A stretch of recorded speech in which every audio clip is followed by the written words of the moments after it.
Welcome back to Building a Fighter. My name is Dr. Austin Shane, sports chiropractor in Scottsdale, Arizona. With me, as always, badass strength coach in Denver, Colorado, Alex Friedman.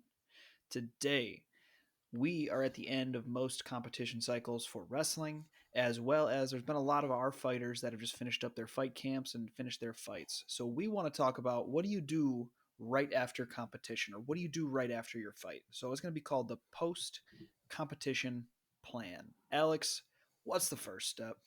Well, the first step is to enjoy it, man. Enjoy the competition, appreciate all your effort, take some pride in all of your preparation coming into your competition, and just celebrate the pure fact that you were the man in the arena. You stepped up to bat, you stepped into the cage, and you went for it, right? So I think a huge part of this period in a season, in a fight camp, in anything, is to appreciate your work and allow yourself to have that kind of mental reprieve and that appreciation.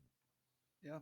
No, I like it. And like Alex is saying, whether you won, whether you lost, whether you accomplished your goals or whether you didn't, whether it's a fight camp or wrestling season, it's a fucking grind. Yeah, This is your time. This is your after competition that you get to have a little fun. Whether you won or lost, you get to do some of your favorite things. You get to enjoy your family a little bit more. You get to go hang out with your friends a little bit more. You get to be away from the sport for just a little bit yeah. because we don't want to be away from the sport for too long because as I like to say, no more fat camps. Hashtag no more fat camps is one of my goals for my fighters. And one of my main points is you got to get back in at some point, and hmm hopefully it's relatively soon. But we got to enjoy your favorite things first. Right, and I think it's important too to have similar behaviors whether you won or lost, right? Yeah. Like it's that saying, like, don't get too high off a win, don't get too low off a loss, right? It's like if you went to a 3 round decision and you fought your balls off and you end up losing the decision, like there's still a physical toll on your body, and you shouldn't be in the gym on Monday the same as if you had won that split decision, Yep. right? So I think there's learning and evaluation that's going to happen after both. Obviously, we're going to be harder on ourselves, and we're going to hate the feeling of a loss a lot and be more bitter than we are off a win. But if the process can look similar, and even the emotional processing of it can be a systematic approach or a more professional game plan, I think that's going to bode well for us as competitors and as developing human beings as well. Yeah, I mean, I will say that is much easier said than done. As Oh, I somebody know, I that's know. lost bigger matches in my life and Hmm. I didn't know how to shake it, Yeah, sure. the only way to shake it is to jump back in and try to right your wrongs. Right. So I don't disagree with you. You should treat it whether it's a win or a loss, as long as you went out there and did your all, you should enjoy after the fight or after the season. But I 1,000% understand if you want to jump back in and get that taste out of your mouth too. And But while that's not the best habit to have, it's a lot better than taking 2 months off and getting fat. I totally agree. But there, and I think that's the next kind of point we have to address. There is a need for rest and a need for your body to heal. But you like a trap that I think is less common than it used to be for sure is this prolonged layoff type of thing. Like Yes. I'm not gonna train until my next thing's booked. Like I think that's been Cyril Gahn dispelled. just said that, I believe. He Oh just man, said, I'm lazy. I don't train unless I have a fight. And I I think don't that's know if so that's fucking bullshit. I don't think that's true. I don't. Point blank. Like he may not like train in a sense of he's not like mentally sharp and in it, but that dude's still in the gym. Yeah, there's no way. If he doesn't train and he looks like that, God, I'm afraid. Jesus Christ. Because Yeah. he might be the greatest fighter to ever walk this earth if he gets a work ethic. Right. But I would probably call him a liar and say, I bet you he's training, just not as high of an intensity. So what's a good time frame, a good window to rest or take off after your fight, after your wrestling season? Like what's a good reset for your body? My general rule of thumb is 1 to 3 weeks. It depends Yeah. on how long. So if it's a wrestling season, if we're talking about like college wrestlers, you should probably take about 3 weeks off. Mm-hmm. because wrestling season's a freaking grind, bro. Oh yeah. Like it's so long. It's from October all the way to March, and your body just gets beat down based off of Yeah. all those different weigh-ins you have to do. Yeah. If it's a maybe you took a 5 week fight camp, you could get away with just taking a week off and jumping back in and trying to start moving your body again. Yeah. But I think it all depends on what you put your body through, when your next competition is, because some people already have their next competition ready. Like if we're talking about wrestling again, you could Yeah. finish up the college season and then jump right into, well, guess what, end of April there's going to be university nationals, so you got to prepare yourself for the freestyle and Greco season too. Yeah. So then your layoff is probably only going to be a week and a half, if any. Like you need a Mm-hmm. break, but you're only going to have a shorter break because you have to start preparing yourself, preparing your body, preparing your mind for the change in style for what you're about to go into. Yeah, absolutely. At the end of any wrestling season or at the end of any camp, there's definitely injuries that you've put off too, or even injuries that you definitely sustained during the fight, right? Yeah, So 1000%. so that's the time to get those addressed too. Like if you like if your knee has been bothering you for 3 months, but you have a competition coming up and you can't quote unquote can't address it, then right now is the time to address it. So that may be a time for more time out of training or less intense training. Or like let's say you're in your fight and you broke your hand. Yep. Gotta take some time off for that. Yep. Like you may be able to do some other things, but you literally just have to let your body heal. And to our point in an earlier podcast and a phrase that Austin loves, you can't cheat physiology.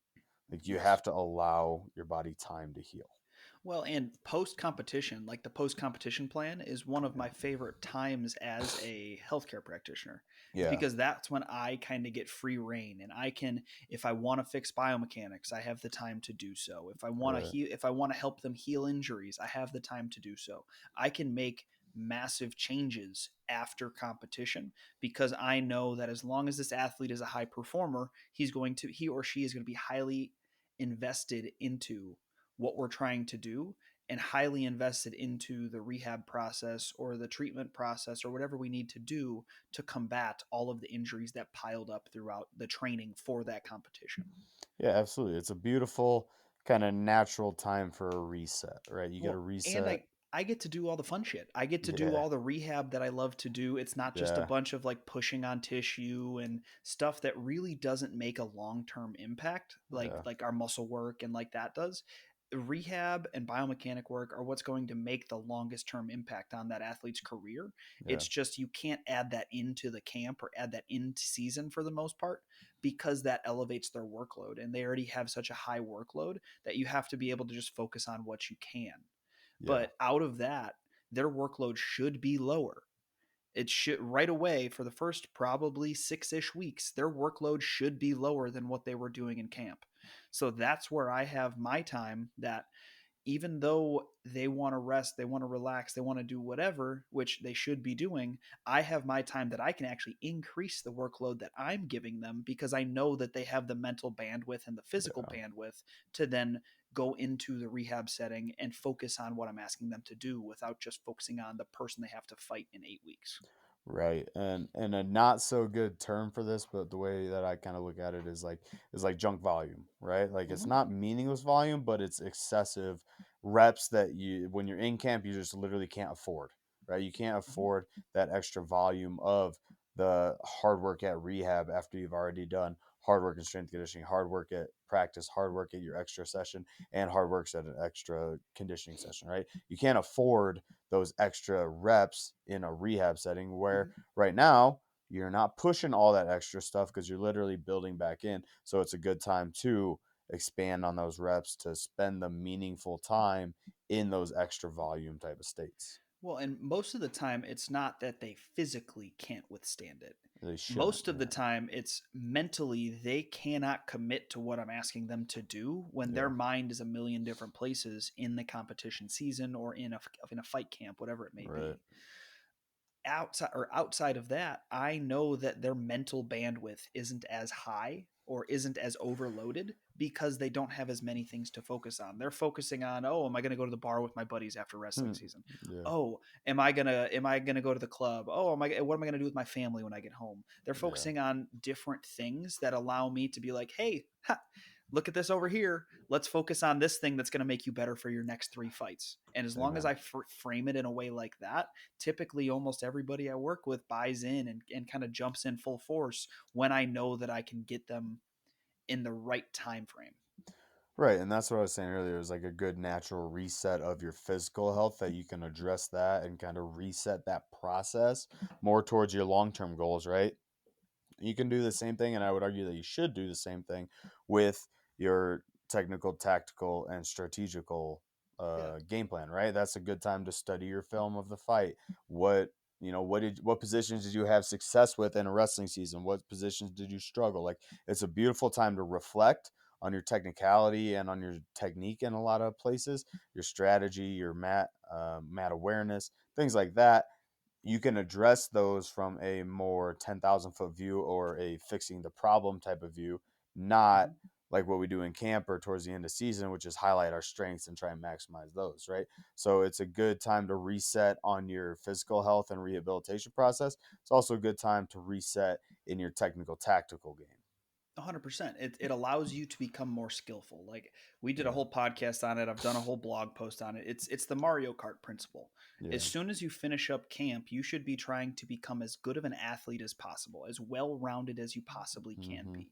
We're going to lift up the floors and we're trying to focus on making you as bulletproof as possible in every single facet of the game. Right. Healthcare, strength and conditioning, nutrition, rehab, it doesn't fucking matter. Skill sets, we're Yeah. going to build your skill sets up to the level where we know that there's as little holes as possible.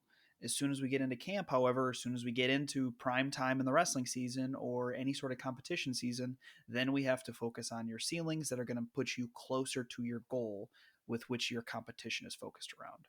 But on the skill side of things, I think right after the competition and right after competition season, that's a good time to start layering in our gamification as much as possible to bring people back to, in my mind, why they love the sport in the first place. Yeah. It's almost like you have to entice them to get them back into the practice room because they just finished up this huge feat. Whether they won or they lost, they just got into a fight, or whether Right. they won the national championship, they all American, or they didn't even make the tournament. They just had an entire 5 month season. You want to bring them in with something that's going to make them enjoy what they're doing. That's where we can do play wrestling. That's where we can play spike ball. That's where we can play handball. I know ASU does a lot of handball games and stuff like that, or like Russian basketball has been being played recently Hmm. with the Yeah. Habib team. But this is where we get to focus on making them increasing athletic tendencies through different means that are Yeah. similarly related to your sport.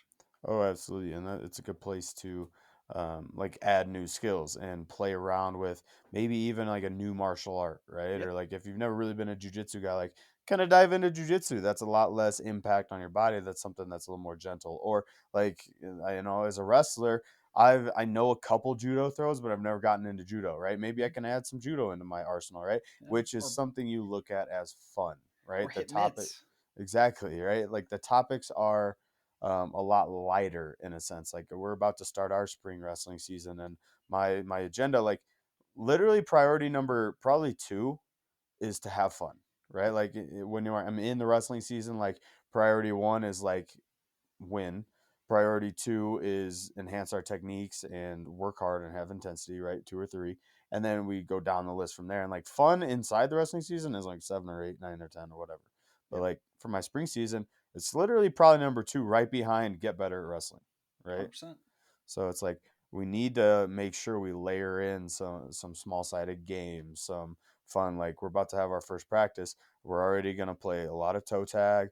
We're gonna do like a super duck. We're gonna learn on the first day. It's gonna be fun. And then I think we're gonna end the day with a spike ball tournament. Heck yeah. And Right? that's going to make the kids excited to come into practice for the next time Yeah. and the next time and the next time. And then you get to layer in your different leg laces, which are so unique to folk style wrestlers that have never done freestyle, right? Right. Leg laces are fucking fun to do. You're Yep. topsy turvy, you're spinning around on the mat, you're getting points for barely doing any work for the most part. If you lock up Mhm. a good leg lace, if you get a really good lock, that's almost effortless.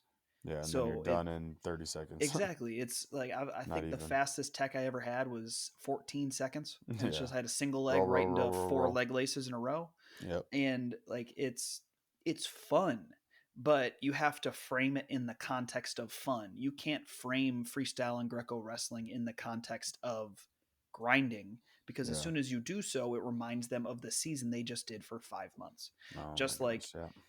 athletes that just finish up their fights shouldn't just jump right back into a grinder wrestling practice like 2 weeks later. Hmm. That completely defeats the purpose.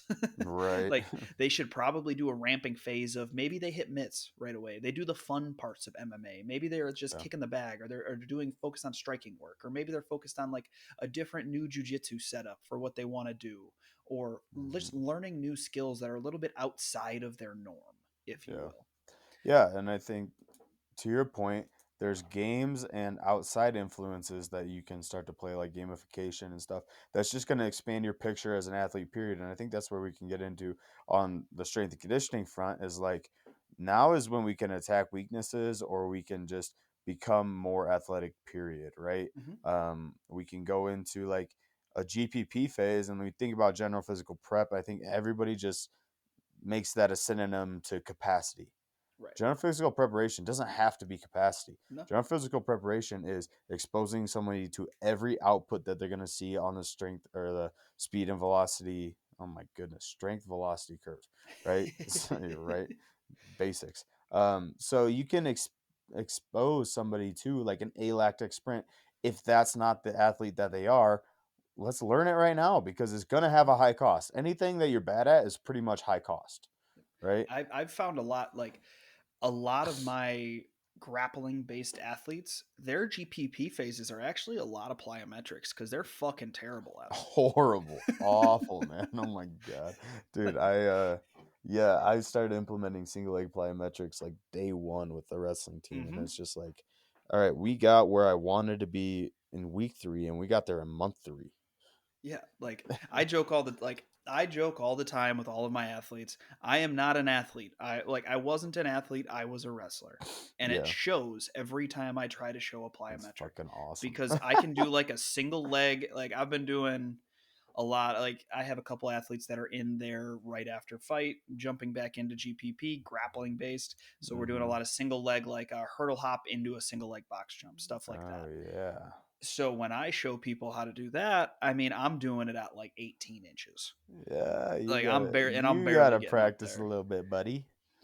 Well, Oh how is that man. going to serve me, Alex? It's not something I You need to can get demo better at. That competently in front of your athletes I is can at exactly how 18 it. inches, Well, I mean, get and then better I at just it, then put you can another do it six every inch on time. top, and they can go. Oh, perfect, man. But no, I totally agree. Like that was my argument forever. Like, and I use like a football analogy. Everybody thinks like football and these premier athletes, which they are super fucking athletic, high level football players. And it's like for me, I couldn't outrun anybody, Yep. and I wasn't gonna juke you out, so I had to go through you. Yep. And that's where I thrived, right? Hitting people harder, wrestling, and Well, that's actually where I think I've shocked people and made the biggest impact with my athletes is the football players I work with, yeah, because I treat them like an athlete. I don't treat them like a football player. So like my linemen that I'm working with, like I'm having them do like high volume sets. yeah, Their in season work is no more than 4 reps. yeah. I'm having them do like 30 reps just because they have to be as well rounded as possible. We Mm-hmm. know if you elevate capacity, you're going to recover faster. If you recover faster, like aerobic work. Oh my God, I'm making a fucking football player do aerobic work. And that Dude. sounds like that, like strength coaches in the football world would like just joke and laugh and like say I'm an idiot. But Right. guess what?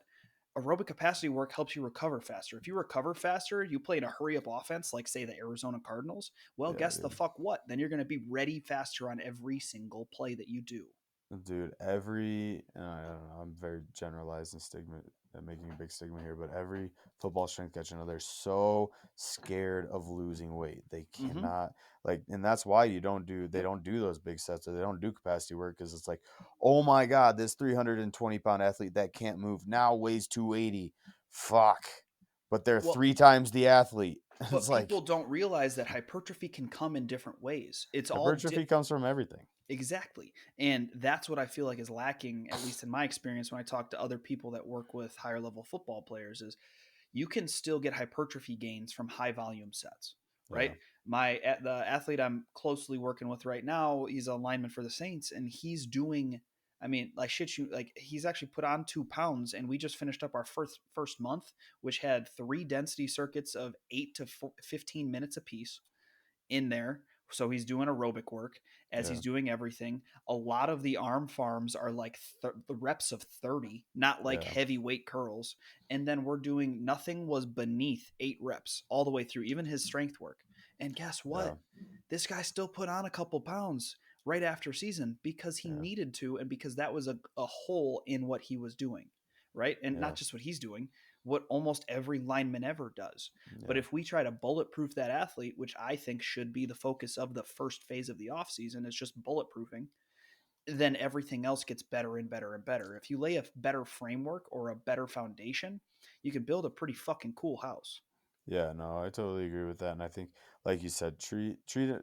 Especially, I think linemen get so cornered into this niche of Yep. your lineman period, right? And Fucking bench press, you just bro. need to be bigger. You need to Yep. be bigger and absolute strength, and it's like, and I think again, just observationally, like the NFL is growing into, yes, these motherfuckers are still big, but Mhm. now they're all athletic too. Like some of the linemen that I see come through, man, and it's just completely unfair how quick and mobile and powerful and agile they are at Fuck yeah. fucking at 275, 300 pounds. And I'm just like, Jesus Christ. And they're no longer like, oh, that's a lineman. It's like, that is a scary human. Dude, I think Like, my buddy he was at like 308 at the combine or some shit like that. I think he ran like a 5.2 or a no, 5.1. no thanks, bro. Like, get the Uh, fuck out of here. that Like, thing I is can't, e- I can, I run like a 7. that thing is not the same species as us. Oh man. Yeah, you definitely run a 7. But That's some fun shit like for a long time, and I guess we can rein it back in after this, but in our post competition plan, like talking about exposing athletes to some fun things like grapplers, some MMA guys are really bad at plyos, you found, like that's a good time to teach somebody how to run, right? mhm. If you teach them how to run in their like post competition plan, then they can use that skill moving forward, right? And you don't have to super focus on it, put them on a 6 month cycle of it, but like, let's get a gait down so Mhm. that you're not tearing yourself up while you go on runs. Well, they all want to run and they all want to do sprints, but their Yeah. form is trash. So like Right. that's actually I've been doing the same thing. I've been having people do rotational start sprints just for like 20 Mm-hmm. yards. Yeah. But I had the good fortune of working with Altus for a year, so I got Yeah. to see some of the best sprint coaches in the world do their fucking thing. And I'm Yeah. like, now I see myself like at the time I was like, when the fuck am I ever going to use this? Yeah. And now I'm like, oh shit, I'm using it. Like I'm using the shit that I saw Stu do or saw Andreas do, and just Yeah. seeing the different shapes that runners are supposed to be moving in, Yeah. and staying compact and staying free flowing, and that's helping my fighters a lot because I've noticed a lot of fighters, if we're talking about trying to increase velocity, they just get within their first 5 yards, within their first 3 steps, they're at peak height. Mm-hmm. They don't know how to fall Yeah. forward into a sprint, yet they're doing all of this quote unquote sprint work. Right. And yeah, a wrestler sprint and like conditioning sprints are so different than actual sprinting. Yes, And for a large part, like I still don't want to focus exclusively to that, especially in fight camp, but it's a skill worth learning, right? That's 100%. how you can push that output of speed too. So to a degree, it's worth coaching hard. Yes. Um, so I think the next point in our post competition plan, at least what I was thinking, is not waiting too long to be healthy or stay consistent Yeah. with your health plan, right? Like I know guys indulge, especially post weigh-ins, post fight. You have to put a pretty um, short time limit on that indulgence, right? Like, yes, you might not be training super hard for a week, 2 weeks, 3 weeks in that time frame. That doesn't mean exclusively eat shit 3 to 5 meals a day for that whole time, right? Like we have to, as much as it's a time to reset everything like you talked about, we can reset some of our nutritional habits and some of our just plain flat out health standards. Mhm. like and hygienic type of stuff. So I think that's really important that we don't wait too long to jump back into or to improve upon our daily health. Right. I think it's a good rule, and this kind of brings it full circle to the first question you asked me was a good rule is a week for fun, a week for planning, and then jump the fuck back in. Yeah. Right? It's a week of fun. Go be crazy. Go do your shit. Do what you got to Yeah. do to get the demons out that you just kept in for the last, Yeah. whether it be 5 months, 8 weeks, 12 weeks, whatever your camp was or whatever your season was. Yeah. And then after that, you should have a week of planning. How are you going to get better in your next competition phase? How are you going to get to Hmm. your goals and what are your future goals? And then once you plan that out, then we just jump the fuck in and we do what we got to do. But Dude, if you yeah. don't try to have a week of planning or if you don't have an active plan going in, how the fuck are you going to get better?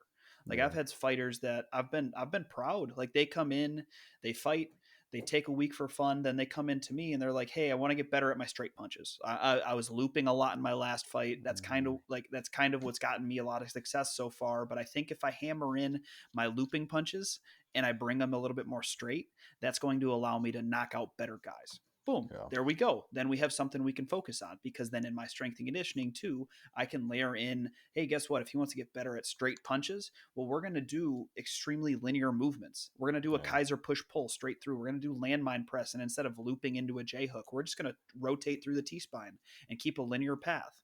Like there's different ways I can modify what I have them do based around their goals in strength and conditioning.